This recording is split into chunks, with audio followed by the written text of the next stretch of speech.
Ok, donc on se retrouve après cette petite coupure indépendante de ma volonté. Donc du coup, ce que je disais, c'est que ce calcul-là, en fait, on sait qu'on va devoir utiliser cette formule-là.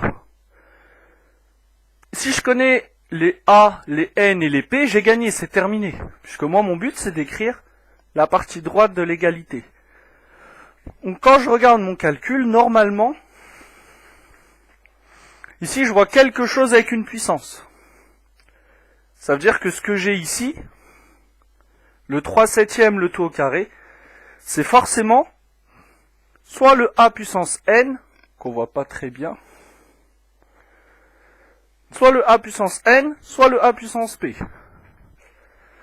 C'est-à-dire que ça, c'est soit ça, soit ça. On va dire que c'est celui de gauche parce que les deux sont à gauche.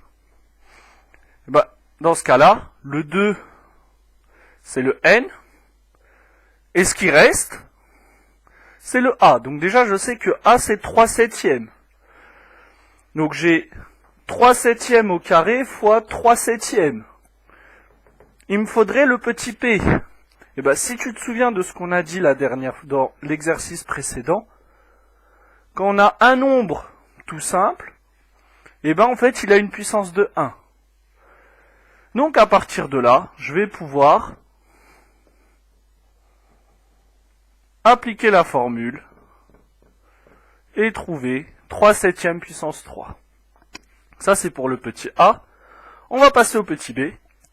Pour le petit b, tu avais moins 0,8 au carré fois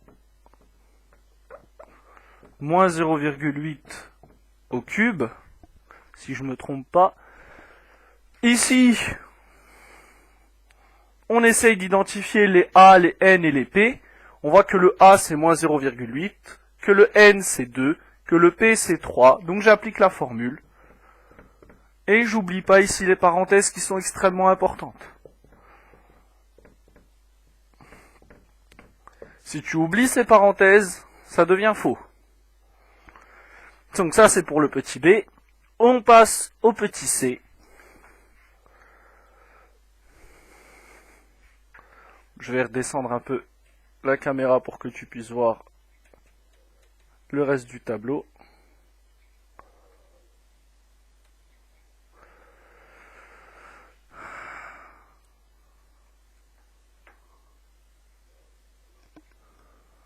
Okay.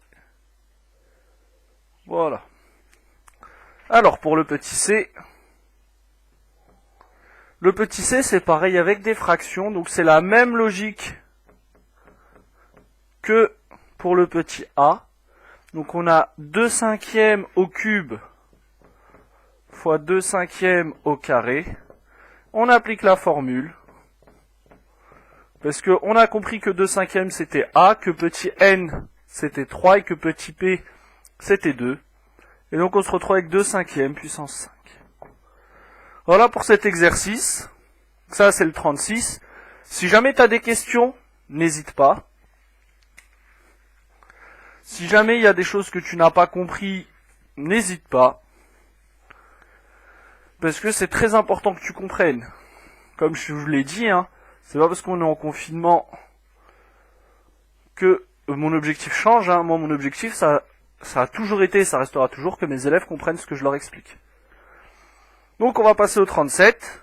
Dans le 37, ici, il fallait utiliser une formule un peu différente. Donc, dans le 37, cette fois-ci, on avait des fractions avec des puissances en haut et des puissances en bas, et il nous fallait une seule puissance à la fin. J'ai 5 puissance 3 divisé par 5 au carré, et il me fallait une seule puissance, c'est-à-dire 5 puissance quelque chose.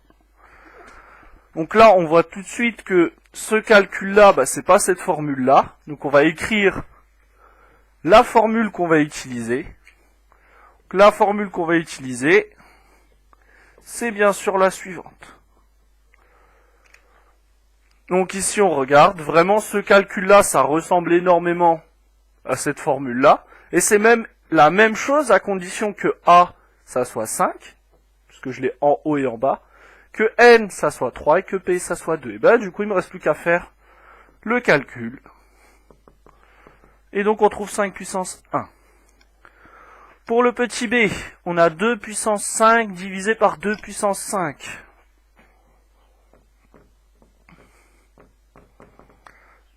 Donc là, on a la même chose, hein. 2 puissance 5 moins 5, c'est-à-dire 2 puissance 0. Pareil, 2 puissance 0, on peut dire que c'est 1 si on veut, hein. Ou alors, on laisse en 2 puissance 0, c'est pas grave. Ensuite, on avait, pour terminer, 7 puissance 3 divisé par 7. Et ben là, même logique. Ici, on regarde, le 7, ça doit être le A, donc j'ai un A en haut, un A en bas. Comme ici, j'ai un 7 en haut, un 7 en bas.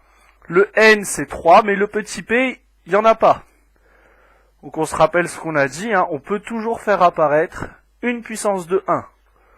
Alors là, exceptionnellement, je vais mettre plusieurs signes égales par ligne. Hein. Je vous rappelle que vous n'avez pas le droit.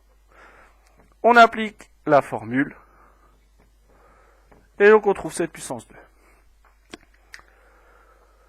Donc voilà pour l'exercice 37. On va passer à l'exercice 38. Donc vraiment, une des rares difficultés de cet exercice, de ce chapitre-là, en fait, il y a deux difficultés. La première, c'est d'apprendre ces formules correctement. Et la deuxième difficulté, c'est de savoir quelle formule on va utiliser pour quel calcul. C'est-à-dire que apprendre ces formules par cœur, c'est un début.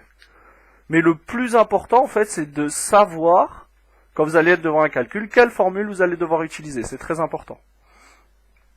Alors, on passe au dernier exercice, le 38.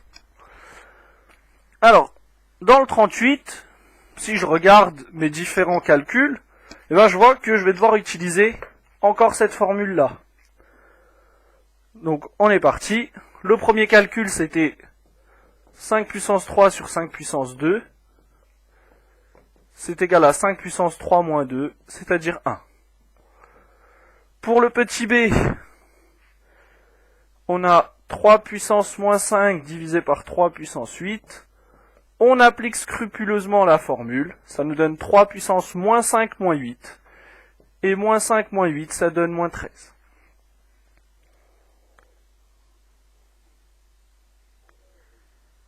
Je crois que pour le 37, j'en ai oublié un. Donc je reviens sur le 37, j'ai oublié le petit c. Donc c'était 3 puissance 4 divisé par 3 puissance 7. Donc c'est égal à 3 puissance 4 moins 7, c'est-à-dire 3 puissance moins 3. C'est-à-dire, si on veut aller plus loin, écrire 1 sur 3 puissance 3 ou 1 sur 27. Mais toi, on te demandait de t'arrêter là.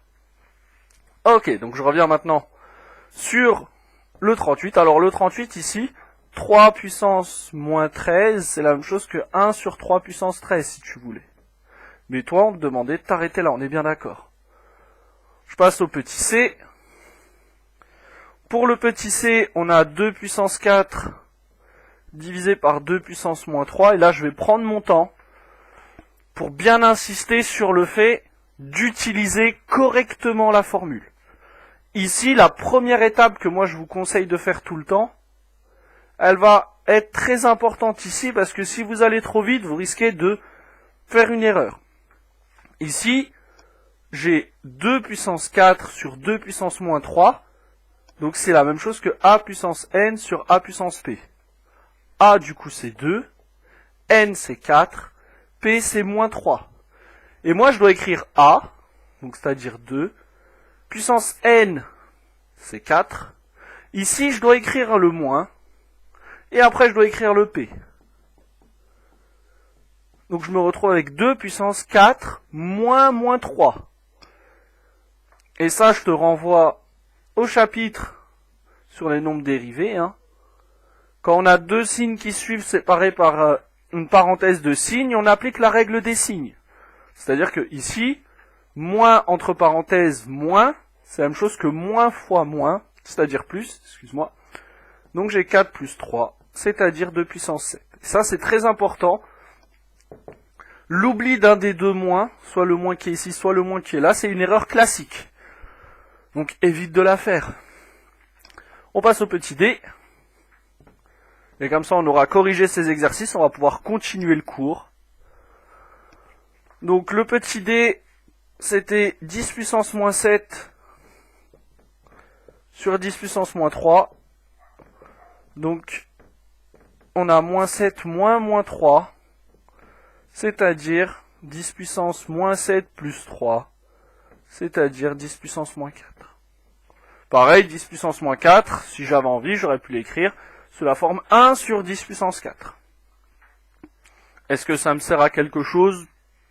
Pas vraiment, hein, puisque moi, on me demandait de m'arrêter ici. Donc voilà pour la correction des exercices. On va donc pouvoir continuer.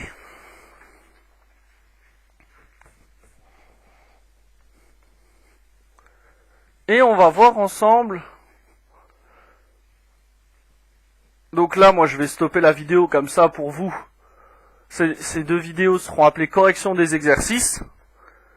Et après, on se retrouve du coup pour la vidéo qui concerne le cours, qui sera appelée du coup puissance 3. Donc je vous dis à tout de suite.